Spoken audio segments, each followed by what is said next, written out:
3 weeks after the 9-minute war, the Galactic Council chambers buzzed with an energy that had been absent for months. Representatives from dozens of species filled the curved rows of seats. Their attention focused on the central speaking platform where Elena Vasquez stood in her formal admiral's uniform. The transformation was remarkable. The woman who had spent 3 years posing as a simple agricultural administrator now commanded the respect and fear of every military leader in the galaxy. Her weathered face and calloused hands still spoke of time spent in wheat fields, but her bearing left no doubt about her true nature. "Honored representatives," Elena began, her voice carrying clearly through the chamber's advanced acoustics. "I appear before you today to address questions about humanity's actions during the recent conflict with the Hegemony Empire." In the front row, Council Military Coordinator Thexanol leaned forward with obvious interest. The reptilian officer had spent the past 3 weeks reviewing intelligence reports that still seemed impossible to believe. A farming colony had ended an interstellar war using weapons that shouldn't exist and tactics that redefined the art of warfare. "Admiral Vasquez," Thexanol said when recognized to speak, "perhaps you could begin by explaining exactly what we witnessed 3 weeks ago. Our intelligence services are struggling to understand how your colony developed such capabilities." Elena nodded, having expected the question. The settlement on Kepler 442c was established with dual purposes from the beginning. While we did indeed produce agricultural products for local consumption, our primary mission was research and development of defensive technologies. She activated a holographic display that showed the colony's surface layout. To the assembled representatives, it looked exactly like the intelligence reports they had been reading for 3 years. Grain fields, livestock areas, simple buildings arranged in practical patterns. Every structure on the surface served its apparent agricultural function, while concealing more sophisticated facilities below. The grain silos processed wheat, but also housed matter compilation systems. The livestock barns contained cattle, but also served as assembly bays for prototype spacecraft. The irrigation channels carried water to distant fields but also powered a network of railgun assemblies. Counselor Veltar of the Centauri delegation raised a tentacle to request attention. "Admiral, the precision of your orbital strike suggests targeting capabilities far beyond current technology. How did you achieve such accuracy across interstellar distances?" Elena smiled slightly. "Quantum entanglement communication allows near-instantaneous data transmission, regardless of distance. By establishing monitoring stations throughout the galaxy, we were able to track enemy movements in real time. Our targeting computers simply calculated trajectories based on current positions, rather than predicted locations." The explanation sent murmurs through the chamber. Several species had theoretical knowledge of quantum entanglement, but practical applications had remained beyond their reach. The humans had not only solved the engineering challenges but deployed the technology on a massive scale. "But Admiral," interrupted Delegate Zorketh from the Rigel system, "our intelligence services found no evidence of these installations during 3 years of routine surveillance. How did you maintain such complete operational security?" "Humans have a saying," Elena replied. "The best place to hide something is in plain sight." Every component of our defensive network was disguised as agricultural equipment. Our manufacturing systems appeared to be grain processing facilities. Our spacecraft assembly bays looked like livestock barns. Our weapons arrays were indistinguishable from irrigation systems. She paused, allowing the implications to sink in. Every government in the galaxy was now reviewing their own intelligence assessments, wondering what else they might have missed. If humans could hide a military installation capable of ending a war beneath the appearance of a farming colony, what other capabilities might they possess? "The more important question," Elena continued, "is what happens now. The hegemony leadership has been brought to trial for war crimes. Their fleets have been impounded pending the completion of reparations to affected systems. The immediate threat to galactic peace has been eliminated." Admiral Krath, the former hegemony commander, sat in the special prisoner section of the chamber. His proud bearing had been shattered by the revelation that his supposedly superior forces had been helpless against human technology. During the 3 weeks since his capture, he had cooperated fully with Council investigators, providing details about hegemony military capabilities and strategic plans. "I must ask," Krath said when permitted to speak, "why did humans not reveal these capabilities sooner? Many lives could have been saved if you had intervened earlier in the conflict." Elena considered the question carefully. It touched on decisions that had been debated extensively among the colony leadership during their years of preparation.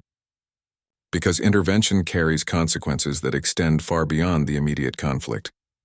By revealing our capabilities now, we have fundamentally altered the balance of power in the galaxy. Every government, every military, every intelligence service is now recalculating their strategic assumptions. She gestured toward the assembled representatives. Some of you are wondering if humanity represents a new threat. Others are considering how to acquire similar technologies. A few are probably planning diplomatic overtures to ensure favorable relations with what you now recognize as a significant military power. The accuracy of her assessment was evident in the uncomfortable shifting that rippled through the chamber. Elena had just verbalized the thoughts that had occupied every government in the galaxy since news of the 9-minute war spread. But here is what I want you to understand, Elena continued, her voice taking on a harder edge. Humanity did not build these capabilities to conquer or intimidate. We built them to end wars, not start them. The colony on Kepler 442c will return to its agricultural functions, but the defensive systems will remain operational.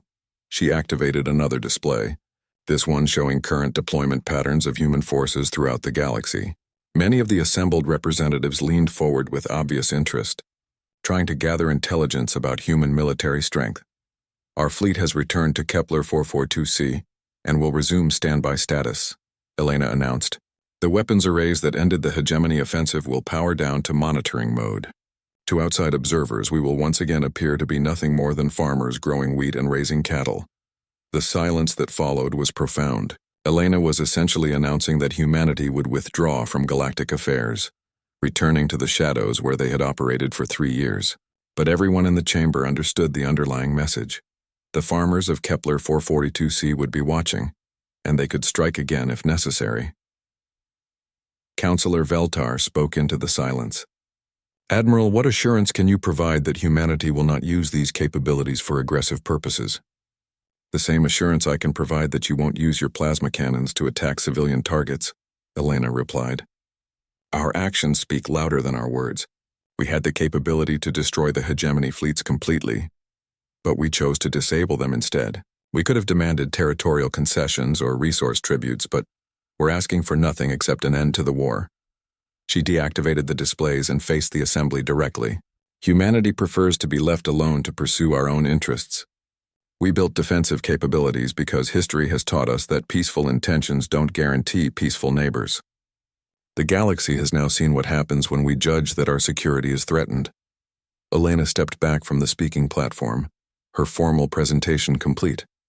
But she remained available for questions, and the representatives had many. For the next 4 hours, she fielded inquiries about human technology, strategic doctrine, and future intentions. Her answers were carefully measured, providing enough information to reassure potential allies while avoiding details that might compromise operational security. As the session concluded, Elena found herself approached by Admiral Thorne, who had requested a private conversation. They walked together to a secluded balcony overlooking the council complex's central plaza. Elena, Thorne said quietly, I have to ask, how long have you been planning this? The level of preparation required suggests years of advance work. Elena looked out over the plaza, where representatives from dozens of species mingled in the aftermath of the historic session. Officially? 3 years. Unofficially, humans have been thinking about asymmetric warfare for centuries. We've always understood that technological superiority can overcome numerical disadvantages. And now? Now we go back to farming, Elena said with a slight smile. The wheat won't harvest itself and the cattle need tending. But the galaxy will remember that appearances can be deceiving and that farmers can end wars when circumstances require it. As the 2 officers stood in comfortable silence, ships began launching from the council complex, carrying news of the day's revelations to every corner of the galaxy. In government offices and military headquarters across dozens of star systems, intelligence analysts would spend months trying to understand the implications of what they had witnessed. The stars hung silent in the darkness between worlds. Captain Zexthul stood on the bridge of his massive warship, watching the scanner displays with growing interest. His ship, the Dominion's Fist, was 3 kilometers long and armed with enough firepower to destroy entire planets. It belonged to the Kethvar hegemony, rulers of 47 conquered worlds. "Captain," called his scanning officer, "we have detected a small vessel. Unknown design." Zexthal moved to look at the readings. His tall body cast a shadow over the control station. Like all Kethvar, he stood 3 meters high, with thick armor plates covering his skin. Sharp claws extended from his fingers, and his yellow eyes could see in almost complete darkness. His species had evolved as hunters on a harsh world where only the strongest survived. "Show me," he ordered. The display revealed a ship much smaller than his own. It was barely 200 meters long, built from simple metal and ceramic materials. The design looked crude compared to Kethvar technology. Chemical rockets provided its thrust. Basic fusion reactors powered its systems. Most amusing of all, it carried primitive ballistic weapons that fired metal projectiles. "Run a bioscan," Zexthal commanded. The results made him smile, showing rows of sharp teeth. The ship contained 847 life forms. They were small bipedal mammals with thin skin and no natural weapons. Their bones were light and easily broken. They lived for less than 100 years, which was laughably short by Kethvar standards. "Pathetic," muttered his weapons officer. "They look weaker than the Trilax we conquered last year." Zexthal nodded. The Trilax had been insect-like creatures with hard shells, but even they had surrendered quickly when faced with Kethvar might. These new creatures appeared to have no defenses at all. "Open communications," he ordered. The alien ship responded immediately. A small figure appeared on the screen.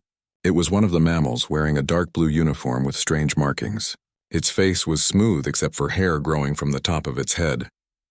When it spoke, its voice was high-pitched compared to the deep rumble of Kethvar speech. "This is Commander Sarah Chen of the United Earth ship Perseverance," the creature said. "We greet you in peace and friendship. We come from the planet Earth and represent the Terran Federation. We hope to establish diplomatic relations with your people." Zexthal laughed, a sound like rocks grinding together. The creature called itself human and spoke of peace. How typical of weak species to beg for mercy before the fight even began.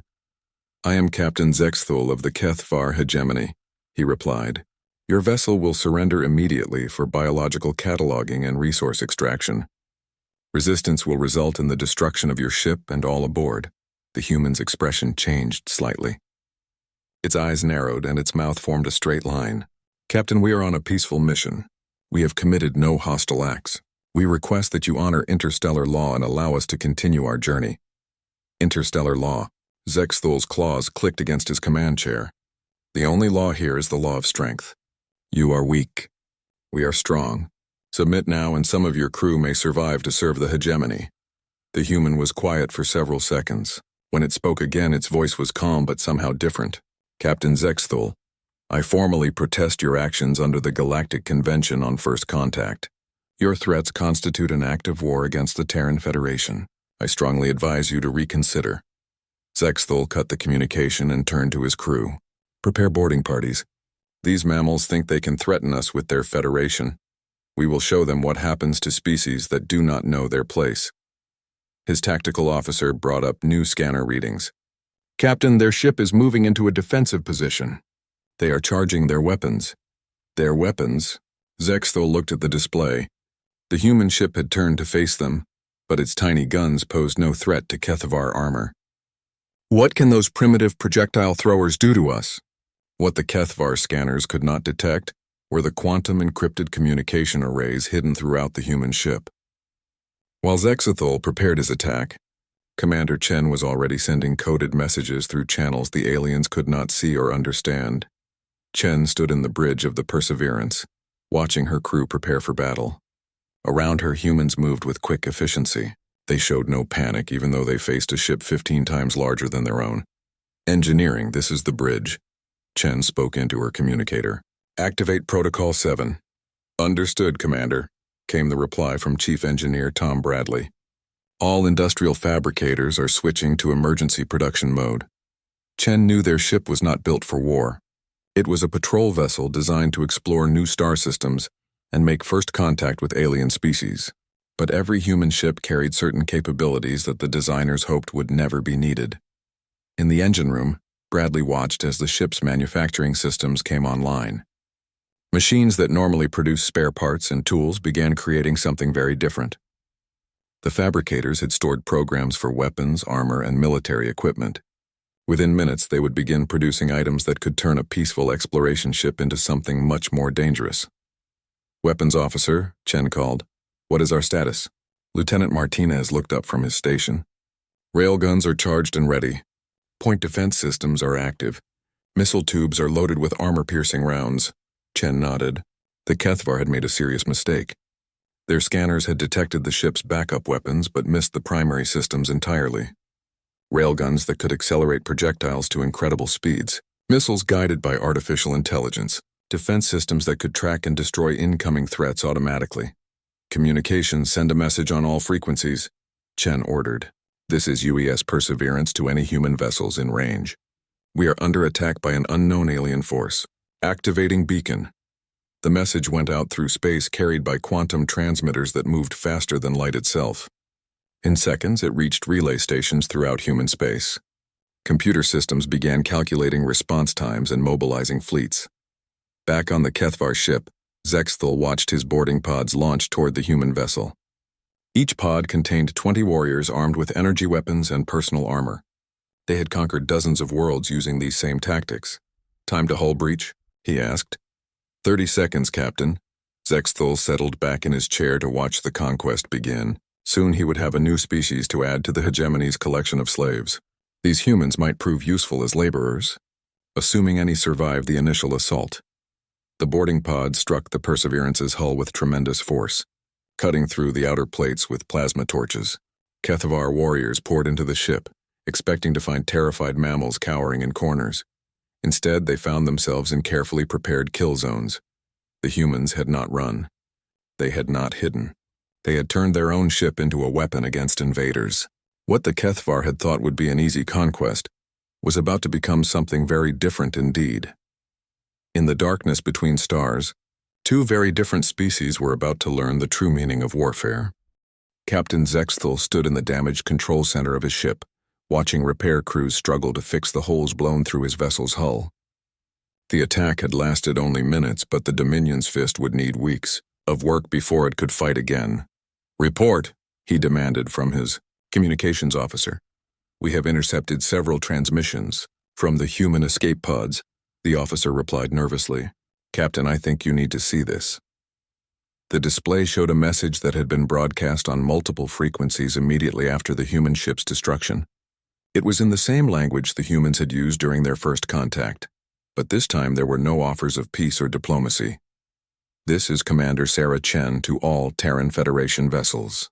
UES Perseverance has been destroyed by hostile alien forces in Sector 77 Alpha. The enemy attacked without provocation during a first contact situation. I am activating Protocol 9 under the Colonial Defense Compact. All available ships are to converge on these coordinates immediately." Zexthal studied the message with growing unease. "What is this Colonial Defense Compact?"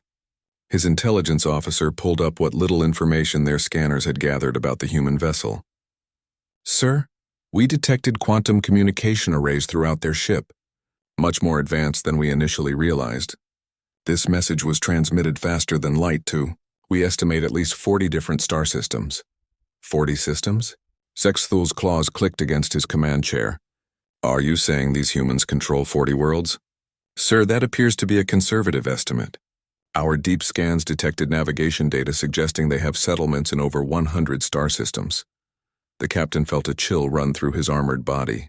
The Kethvar hegemony controlled 47 worlds after centuries of conquest. If the humans really controlled hundreds of systems, they represented a threat unlike anything his people had ever faced.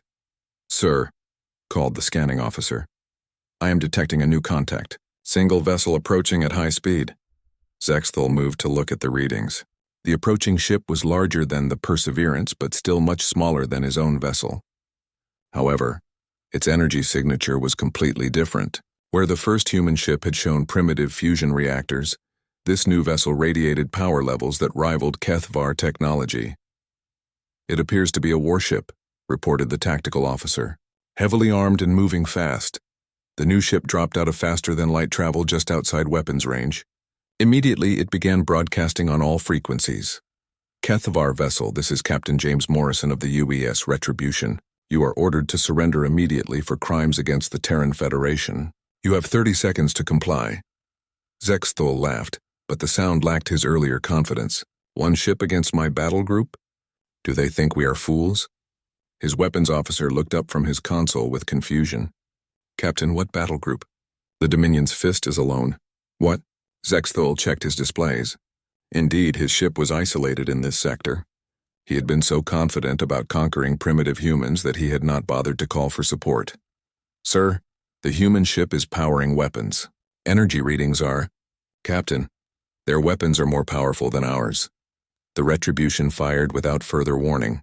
Its weapons were unlike anything the Kethvar had seen before.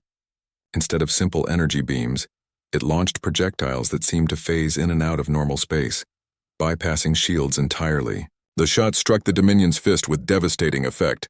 Impossible! Zexthul roared. How can they penetrate our defenses?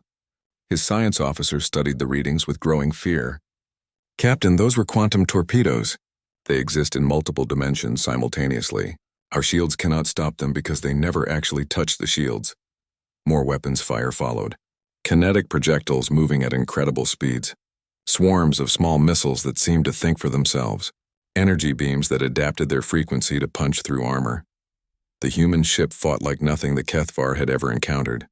Where their previous enemies had used simple tactics and standard weapons, the Retribution employed technology that seemed almost magical in its complexity. Return fire, Zexthul commanded. His ship's guns turned toward the human vessel and unleashed their full power. The Retribution took the hits on its shields, which flared and sparked but did not fail. Then it did something that made every Kethvar on the bridge freeze in terror. The human ship began to split apart. What they had thought was a single vessel revealed itself to be something much more complex. Sections of the hull separated and spread out, each one armed with its own weapons and shields. In seconds, the Kethvar faced not one enemy ship but a dozen smaller craft attacking from all directions. Modular design, whispered the intelligence officer. Their ship can reconfigure itself for different types of combat.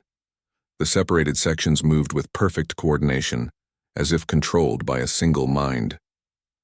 They struck the Dominion's fist from multiple angles, targeting weak points with surgical precision.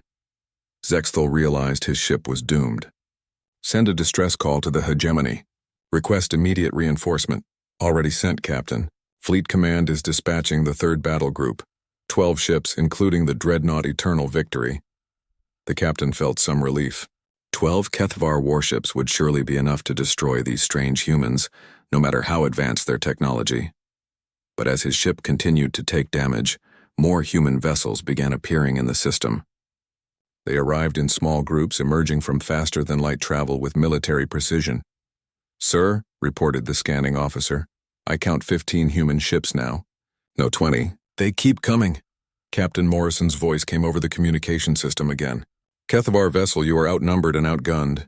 Surrender now and your crew will be treated according to the laws of war. Continue fighting and we will destroy your ship with all hands. Zexthul looked around his damaged bridge. Half his systems were offline. His weapons could barely scratch the human shields. His crew was injured and demoralized, but he was Kethvar. His people had never surrendered to anyone. Never! He snarled into the communicator. The Kethvar hegemony does not bow to inferior species. There was a pause before Morrison replied. When he spoke again, his voice was cold and final. Then you have chosen death. All human ships opened fire. 20 human vessels unleashed their weapons simultaneously. The Dominion's fist, already crippled from the earlier fighting, simply came apart under the massive assault. Explosions tore through its hull as ammunition stores detonated and reactor containment failed. In his final moments, Zexthul understood that he had made a terrible mistake. These humans were not the primitive species his scanners had detected. They were something far more dangerous. The escape pods launched automatically, carrying surviving Kethvar crew away from their dying ship. The humans did not fire on the pods, which puzzled the survivors. Most species would have destroyed their enemies completely. Commander Chen, rescued from her own escape pod, stood on the bridge of the Retribution watching the Kethvar survivors being collected by human ships. What will happen to them? Asked Captain Morrison. They will be questioned, Chen replied. We need to know more about their government and military.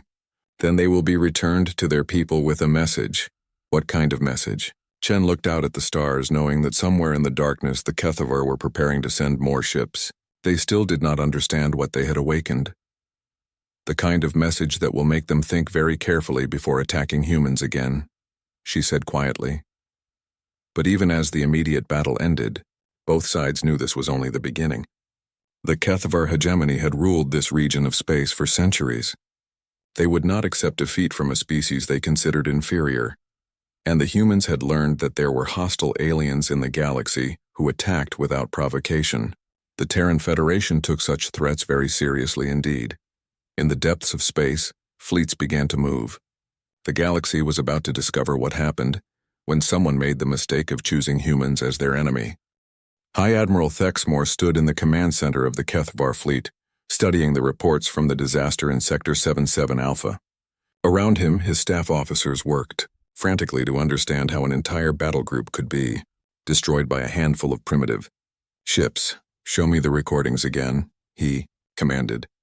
The display showed the final moments of the Dominion's fist. The massive dreadnought, pride of the hegemony fleet, simply disintegrated under human weapons fire. Thexmore had watched the footage dozens of times but still could not believe what he was seeing. "Sir," reported his intelligence chief, "we have completed our analysis of the wreckage. The humans used weapons technologies we have never encountered: quantum torpedoes, adaptive energy beams, and kinetic projectiles moving at significant fractions of light speed." "How is that possible?" Thexmore's voice rumbled with anger. "Our scouts reported these creatures as primitive. Chemical rockets and ballistic weapons. Sir, it appears their scanning technology fooled us. They showed us what they wanted us to see while hiding their true capabilities." The High Admiral turned to study a tactical display of the region. Red markers showed the positions of human ships throughout the sector. In just 3 days since the first encounter, the aliens had deployed over 100 vessels across multiple star systems. "They are moving fast," observed his tactical officer. "Much faster than we anticipated. Their fleet response time suggests a level of military coordination we did not expect from such a young species." Thexmore nodded grimly. The Kethavar had built their empire slowly, conquering one world at a time over centuries. These humans seemed capable of mobilizing massive forces in mere days. "What do we know about their government?"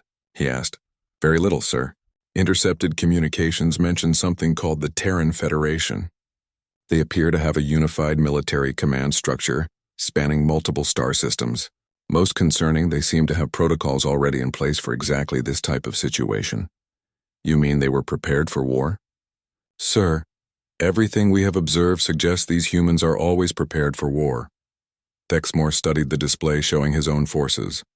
The third battle group consisted of 12 heavy cruisers and the super dreadnought Eternal Victory. It was enough firepower to conquer most star systems. "We will teach these mammals their place," he declared. "Order the fleet to advance." But even as his ships moved toward the human positions, more disturbing reports reached his command center. "Sir," called his communications officer, "we are intercepting human transmissions across multiple frequencies.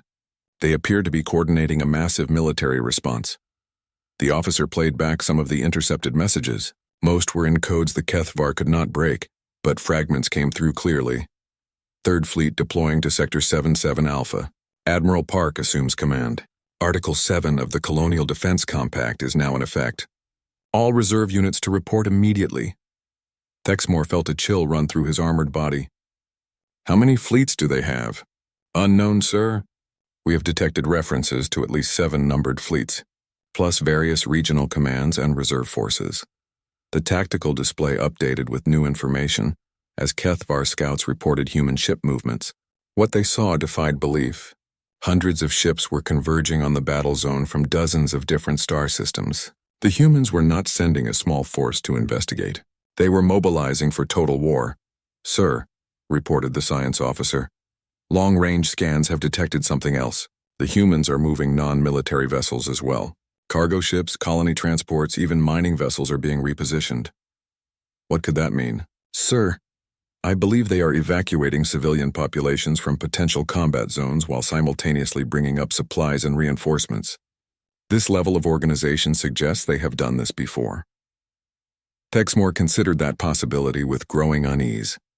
The Kethavar had conquered 47 worlds, but their victories had always come against species that fought among themselves or had no experience with interstellar warfare. These humans seemed to know exactly what they were doing. "Sir, we are receiving a transmission from the human fleet," announced the communications officer.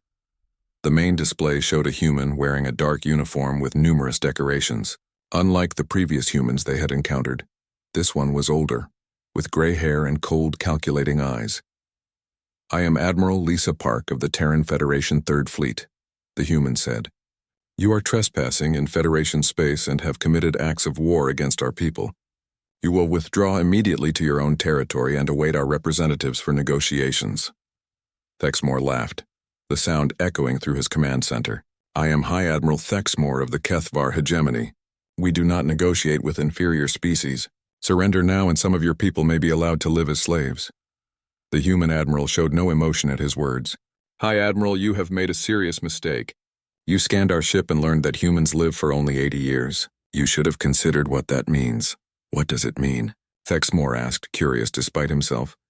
"It means we do not have time to waste on threats," Admiral Park replied. "Third Fleet, commence attack."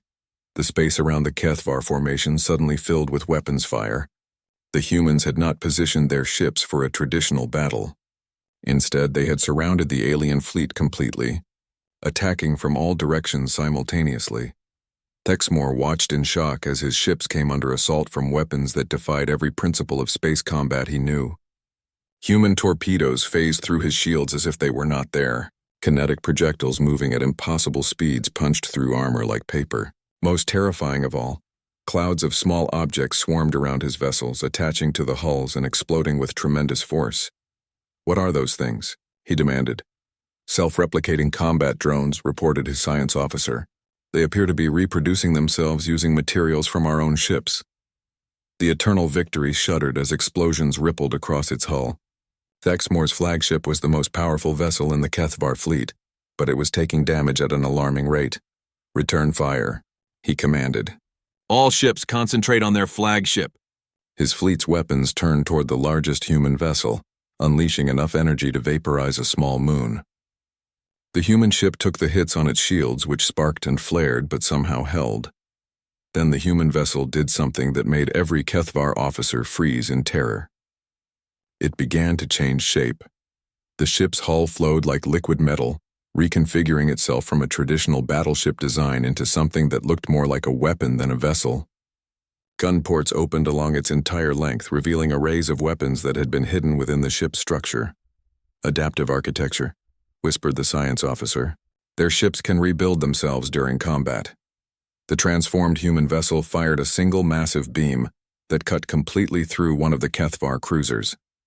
The ship simply came apart, venting atmosphere and debris into space. "Impossible," Thexmore muttered. "No species has technology like this." His tactical officer looked up from his console with fear in his eyes. "Sir, we are detecting more human ships approaching."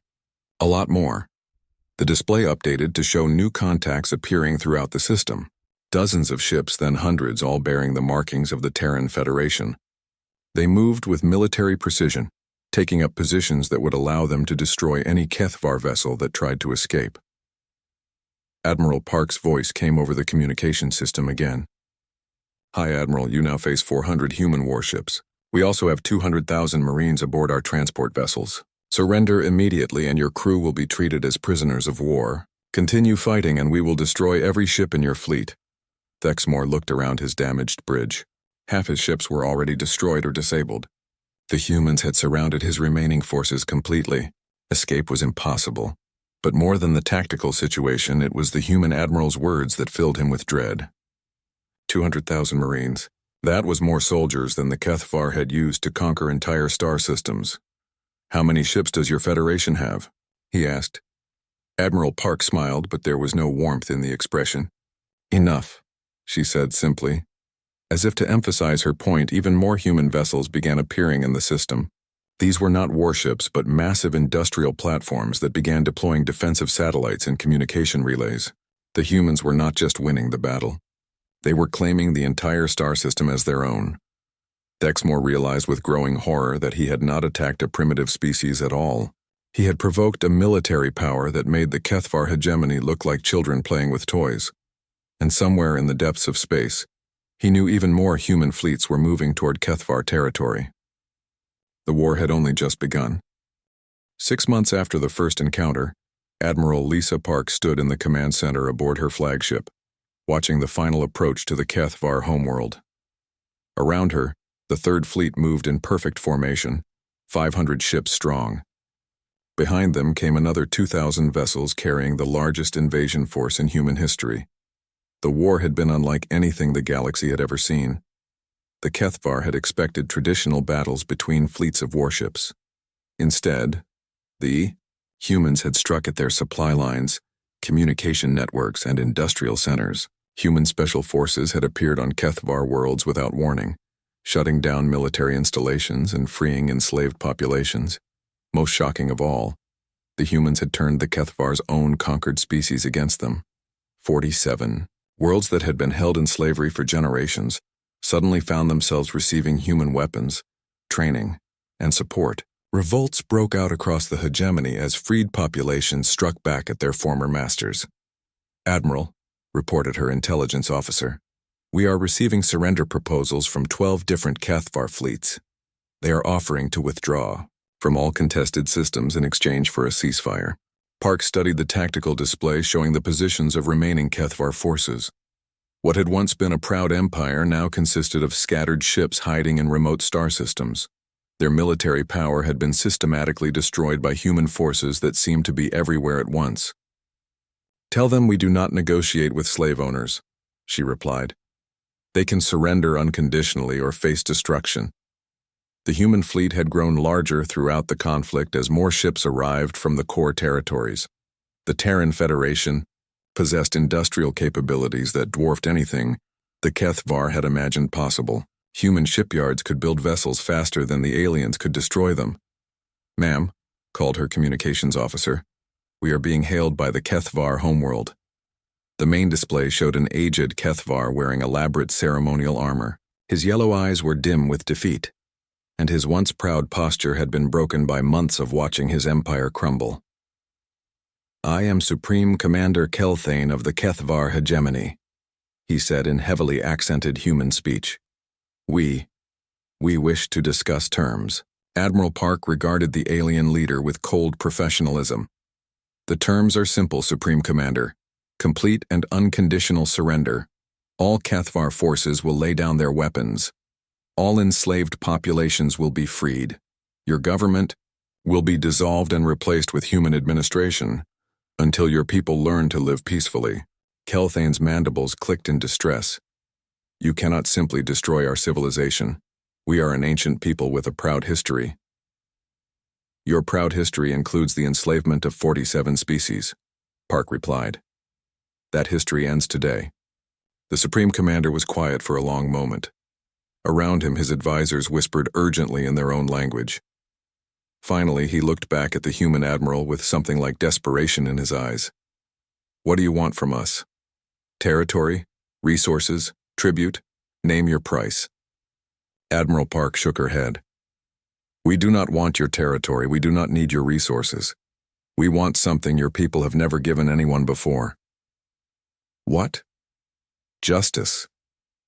The word seemed to hit the Kethvar leader like a physical blow.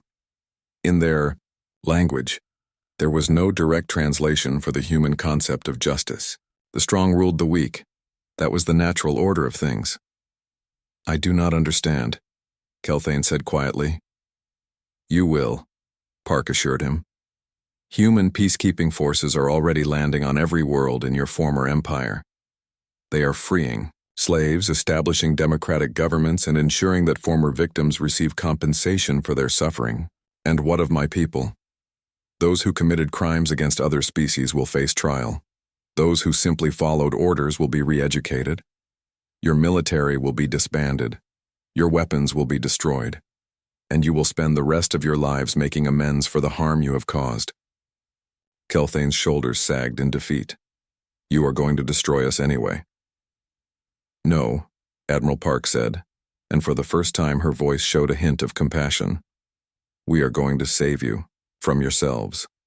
The human fleet took up positions around the Kethvar homeworld as transport ships began landing on the surface. They carried not just soldiers but teachers, doctors, engineers, and other specialists whose job was to rebuild a broken civilization. Commander Sarah Chen, now wearing the insignia of a full captain, stood in the landing bay of her new ship watching the first groups of liberated slaves boarding human transports. They came from dozens of different species, some of whom had been enslaved for so many generations that they no longer remembered their own homeworlds. "Where will they go?" asked her executive officer. "Home," Chen replied. "Or to new homes if their original worlds were destroyed. The Federation is setting aside entire star systems for refugee resettlement. Behind them, HFY civilians emerged from underground shelters where they had hidden during the final assault. They moved slowly, nervously, unsure of what the humans would do to them. Most had expected death or enslavement in return for their people's crimes. Instead, they found human medical teams treating their wounded and human engineers working to repair damage to their cities. The invaders were behaving in ways that made no sense to HFY thinking. Captain Morrison approached Chen as she supervised the unloading operations. "The integration teams are reporting remarkable progress," he said. "The former slave species are cooperating fully with our peacekeeping forces." "They know we are not here to conquer them," Chen observed. "That makes all the difference." Throughout the former hegemony, similar scenes were playing out. Human forces had moved with precision and overwhelming power, but they had also brought something the galaxy had never seen before: the promise of freedom for the oppressed. On world after world, former slaves were taking their first steps as free beings. They formed new governments with human guidance, established trade relationships with other liberated species, and began to heal from generations of trauma. Admiral Park stood on the bridge of her flagship, reading reports from across the occupied territories. The transition was going more smoothly than anyone had dared hope. "Ma'am," reported her communications officer, "we are receiving messages from 17 different species governments. They all want to establish diplomatic relations with the Federation." Park nodded. Word was spreading throughout the galaxy about what had happened to the HFY hegemony. Other aggressive civilizations were taking note. Some were already sending ambassadors to discuss peaceful relations. "Any hostile responses?" she asked. 3 species have made vague threats, but they are too far away to pose an immediate danger. Intelligence believes they are testing our resolve." "Then we should send them a clear message," Park decided. "Deploy the 7th Fleet to the border regions. Let them see that the Federation takes threats seriously." 6 months later, former Supreme Commander Kelthane stood in a small classroom on his homeworld, teaching HFY children about the species their people had once enslaved. It was part of his sentence: 10 years of community service educating the next generation. The children listened with fascination as he described the different worlds and cultures that made up the expanding Federation. Many of the species their ancestors had conquered were now full members, contributing their unique knowledge and abilities to the human alliance. "Teacher Kelthane," asked a young HFY, "why did the humans not enslave us like we enslaved others?" The former warlord paused, considering how to explain something he was still learning to understand himself. "Because they are not like us," he said finally. "They fight not to conquer but to protect. They seek not slaves but allies. And they believe that every species deserves the chance to choose its own path." Outside the classroom, human and HFY workers labored side by side to rebuild their world. Former enemies had become reluctant partners in creating something better than what had come before. In the depths of space, human patrol ships continued their endless watch over the trade routes and communication lines that connected hundreds of worlds. The galaxy was more peaceful than it had been in centuries, but the price of that peace was constant vigilance. And on Earth, in the halls of Federation Command, new plans were already being made. There were other hostile empires in distant regions of the galaxy, other species that preyed on the weak and enslaved the innocent. The humans had learned something important from their encounter with the HFY. They were not alone in the universe, and not all their neighbors were friendly, but they had also proven something equally important. They were very, very good at war. The message that Admiral Park had promised was now spreading throughout the galaxy, carried by traders, diplomats, and refugees. It was simple but unmistakable. Humanity extends greetings and an offer of peaceful cooperation. We prefer friendship to conflict and trade to warfare, but if you choose to threaten the innocent, enslave the weak, or attack the defenseless, you will discover that humans have spent their entire history learning to fight. And we are the best students war has ever had.